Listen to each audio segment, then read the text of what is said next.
Another day, another house tour. So guys, for today's video ay pasukin natin si Ella Model. So makikita natin si Ella Model ay single detached. So makikita natin malawak yung kanyang parking. And then yung ating lanay ay canopy, may canopy na rin. So yan guys. At itong ating dirty kitchen, nakatiles na rin. At eto, nakatiles na rin yung ating mga lababo. So makikita natin malawak yung space. Kaya kung ikaw man ay may alaga na kung aso, pusa, so may space kang pwedeng paglagyan dito sa side. So eto ang kagandahan ng single detached. So tara, pasukin natin ang loob.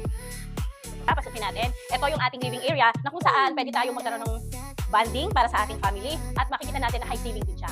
So napakaaliwalas at napakasimple ng ating interior. So ito naman ang ating dining area. So kung dito tayo magsasalo-salo para sa ating family. Yan. Dito tayo mag-ano ng dinner, lunch, and breakfast. So dito tayo kakain ng sabay-sabay family. At ito ang ating functional kitchen na open din siya according to sa inyong gusto. Pwede nyo pa rin i-interior sa inyong gusto. At ito yung ating CR, open din. And then according to it, pwede nyo pa rin i-interior sa inyong gustong ayos. Tara, akit tayo sa second floor. So makikita natin dito sa second floor ang ating first bedroom. So makikita natin napakaliwalas at napakalawak din. At well ventilated pa siya. At ito yung ating second bedroom. Ito yung master's bedroom. So makikita natin malawak, spacious at well ventilated. At dito rin natin matatagpuan ang ating second toilet and bath. At dito na rin ang way papunta sa lanay area, sa balcony. So yan guys, malawak din yan.